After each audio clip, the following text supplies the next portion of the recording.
우리는 모두 죄를 짓거나 실수를 하고 이는 죄책감으로 다가오기도 합니다. 이 죄책감은 우리를 깊은 고통에 빠뜨리기도 하고 때로는 우리의 영혼을 짓누르며 우리의 삶을 어둡게 만들기도 합니다. 그렇다면 우리는 왜 죄책감을 느끼며 이 죄책감에서 어떻게 벗어날 수 있을까요? 오늘의 말씀은 죄책감이 무엇인가와 죄책감의 위험성, 그리고 죄책감에서 벗어나는 방법에 대해 살펴보겠습니다. 오늘의 말씀이 여러분들의 신앙에 도움이 되기를 바랍니다. 먼저 우리는 죄책감이 어디에서 오는지를 살펴보아야 합니다. 죄책감은 여러 원인에서 비롯될 수 있는데 크게 두 가지가 있습니다. 먼저는 하나님과의 관계에서 오는 죄책감입니다. 죄는 본질적으로 하나님과의 관계에서 발생합니다. 하나님 앞에서 죄를 짓는다는 것은 그분의 거룩함과 사랑을 거스르는 행동을 의미하며 이는 우리와 하나님 사이의 관계에 틈을 만듭니다. 우리가 죄를 지을 때 우리의 양심은 우리를 꾸짖고 그로 인해 우리는 죄책감을 느끼게 됩니다. 그런데 이 죄책감은 단순히 우리의 잘못을 지적하기 위한 것이 아니라 하나님께로 돌아오라는 부르심입니다. 그리고 우리는 하나님과의 관계에서 오는 죄책감만이 아니라 사람에게 한 잘못이나 실수로 인해 죄책감을 가지기도 합니다. 죄책감은 하나님 앞에서 지은 죄에서만 비롯되는 것만은 아닙니다. 우리가 사람에게 지은 잘못이나 실수로 인해 죄책감을 느낄 때도 많습니다. 예를 들어 말로 인해 상처를 주거나 누군가에게 큰 실수를 했을 때 우리는 상대방이 받은 상처와 아픔 때문에 죄책감을 느끼게 됩니다. 우리는 이처럼 하나님 앞에서와 사람에게 한 실수와 잘못 때문에 죄책감을 가지게 됩니다. 그런데 우리가 죄책감을 해결하지 못할 때 죄책감은 우리의 삶과 믿음을 방해하는 무거운 짐이 됩니다. 죄책감은 단순한 감정의 문제가 아니라 우리의 삶 전체에 심각한 영향을 끼치는 문제가 되기도 합니다. 이 죄책감을 해결하지 못할 때 우리가 겪는 문제는 다음과 같습니다. 죄책감을 해결하지 못할 때 우리는 하나님과의 관계 단절을 경험합니다. 죄책감은 우리의 영혼을 짓누르며 하나님과의 친밀한 관계를 방해합니다. 죄책감에 사로잡힌 사람은 내가 하나님께 나가도 하나님은 나를 받아주지 않으신다는 두려움을 가지기도 합니다.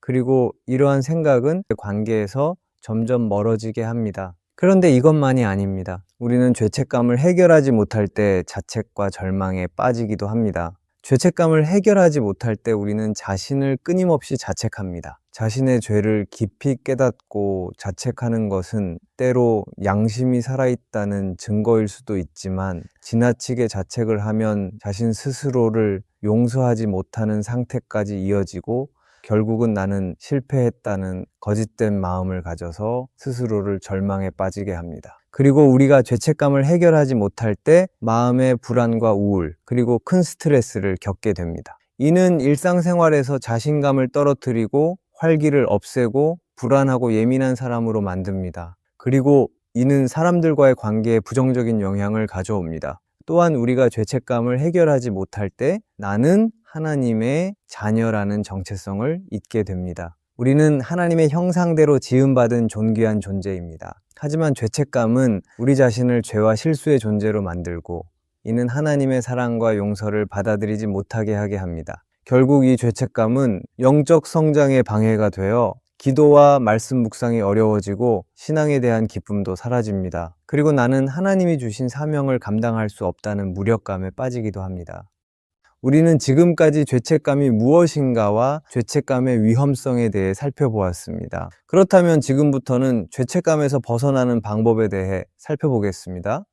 죄책감에서 벗어나는 첫걸음은 회개하며 하나님의 용서를 구하는 것입니다. 회개는 단순히 죄책감을 느끼며 후회하는 것이 아닙니다. 회개는 하나님 앞에서 우리의 죄를 인정하고 하나님께 돌아가는 것입니다. 하나님은 우리가 회개할 때 우리의 죄를 용서하시겠다고 약속하셨습니다. 하나님은 회개하는 우리의 죄를 두고두고 기억하시는 분이 아니라 우리의 죄를 기억하지 않으시고 우리를 죄의 멍게에서 자유롭게 하시는 분이십니다. 그리고 우리는 지난 나의 잘못을 기억하며 회개하는 것만이 아니라 하나님의 말씀 앞으로 먼저 나가는 모습을 가져야 합니다. 로마서 8장은 그러므로 이제 그리스도 예수 안에 있는 자에게는 결코 정죄함이 없나니 라고 말씀합니다. 이 말씀은 우리가 예수 그리스도를 믿는 믿음 안에 있을 때 하나님 앞에서 더 이상 정죄받을 일이 없음을 말하고 있습니다. 이처럼 우리는 나의 감정이 앞선 회개를 하는 것이 아니라 하나님의 말씀을 기억하고 말씀을 마음에 새기며 회개해야 합니다. 그럴 때 우리는 하나님의 용서를 의심하지 않고 확신하며 나갈 수 있습니다. 히브리서 8장은 말합니다. 나는 그들의 불의를 용서하고 그들의 죄를 다시 기억하지 않겠다.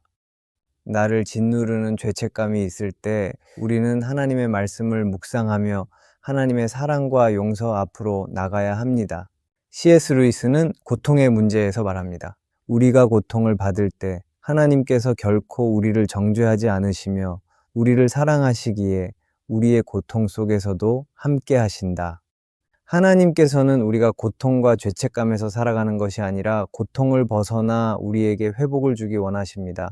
그리고 우리는 말씀을 통해 하나님의 용서를 경험할 수 있고 하나님이 주시는 위로와 확신을 통해 하나님과 더욱 깊은 교제를 나누고 죄책감에서 벗어나는 자유를 경험할 수 있습니다. 오늘날 나를 짓누르는 죄책감이 있다면 우리를 용서하신다는 하나님의 말씀을 기억하며 회개하며 나가기를 바랍니다. 그리고 우리가 죄책감에서 벗어나는 또 다른 방법은 사탄의 정죄를 분별하는 것입니다. 오늘날 사탄은 끊임없이 우리를 정죄하며 우리의 잘못된 선택과 실수를 나의 마음에서 부풀려서 우리를 죄책감에 빠지게 합니다. 사탄의 목적은 죄책감을 통해 내게 무력감을 주고 하나님과의 관계에서 멀어지게 하려는 것입니다. C.S. 루이스는 스크루테이프의 편지에서 다음과 같이 말합니다.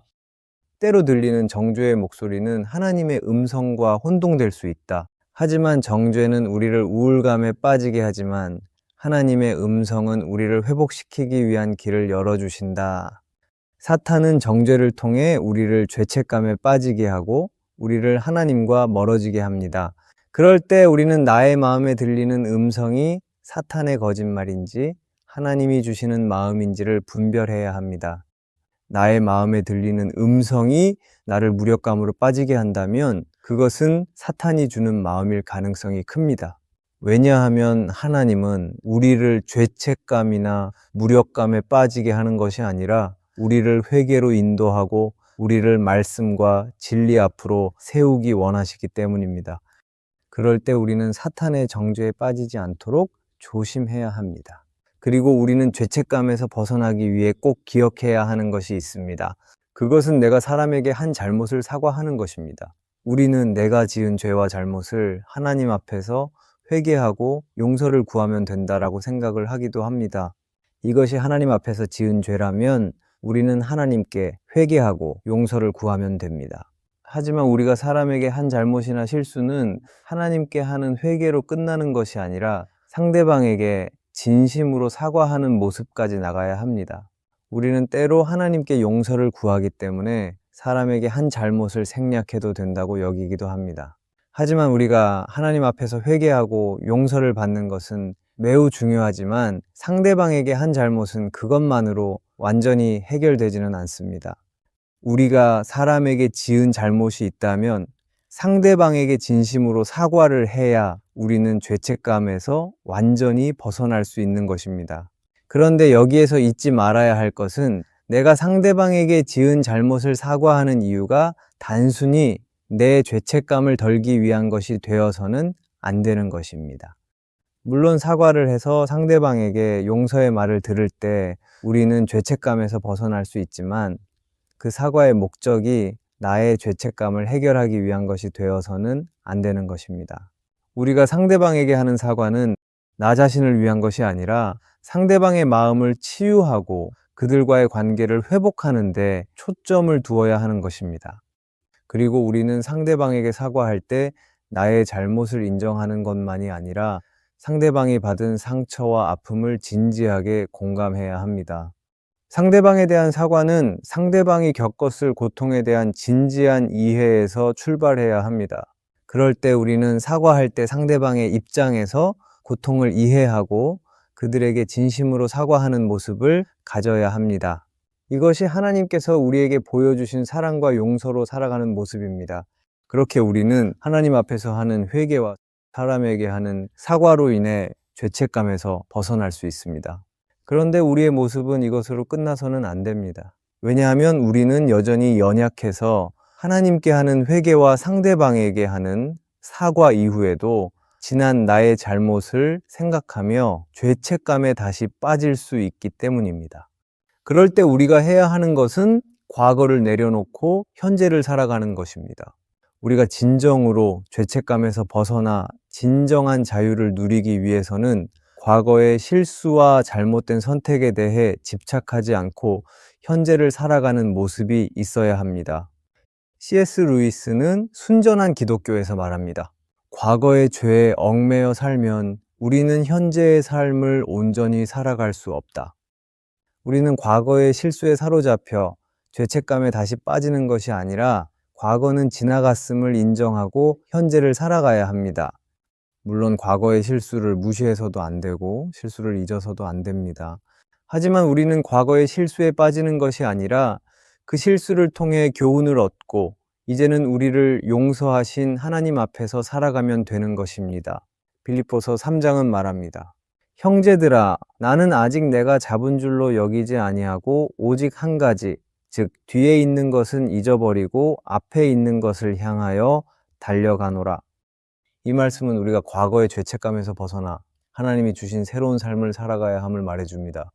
우리는 과거를 내려놓고 현재를 살아가며 진정한 자유를 누려야 합니다.